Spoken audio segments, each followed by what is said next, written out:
भात त पकाउनु पर्दैन होला त यत्रो रोटी भइगयो भने अचार बनाउने रोटी छ अचार बनाएको छैन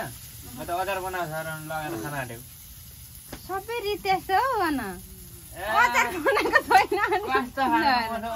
पुरै मुठी बोकेर हिँड्यो त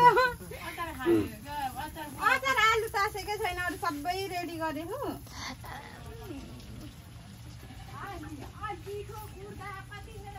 कति काम गरिरहेको छु अहिले तँलाई सजिलो छ भन्न अब एकछिन बस रेस्ट गर अनि अहिले खाने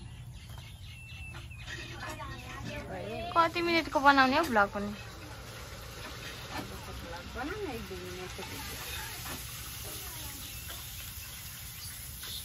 उता जाऊ न कर्मी भगवान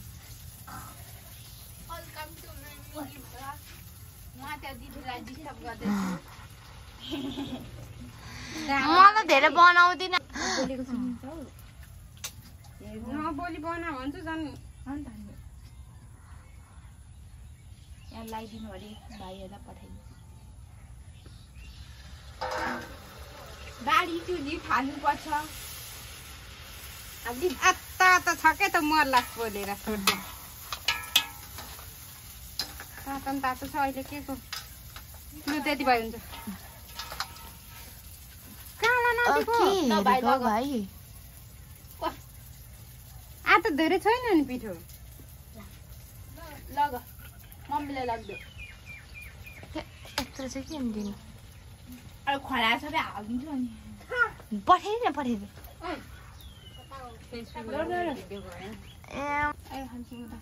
त्यो रोटी यार पोकाको बेला हेर खल्कली भएर त पका न माइली अब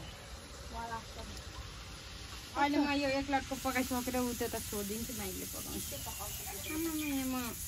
सब पसिनाले कपडा दिन्छु आगो बलेछ त नि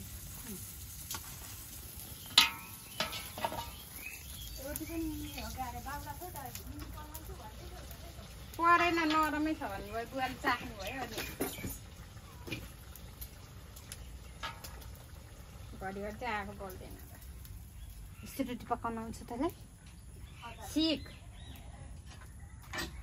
मदेखि त्यही सिक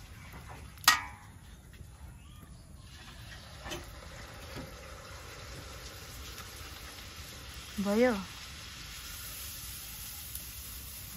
पक्का दिन्छु नि यहाँ रोटी पनि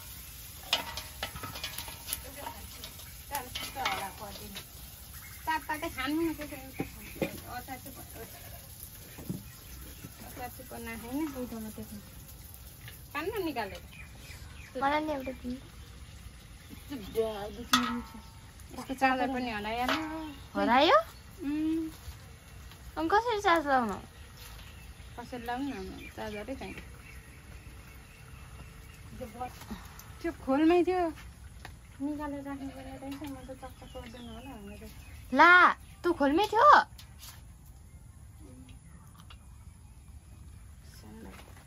यस्तै गर यस्तै गर्नु के हौ भाकेर कहाँ राखेको तपाईँ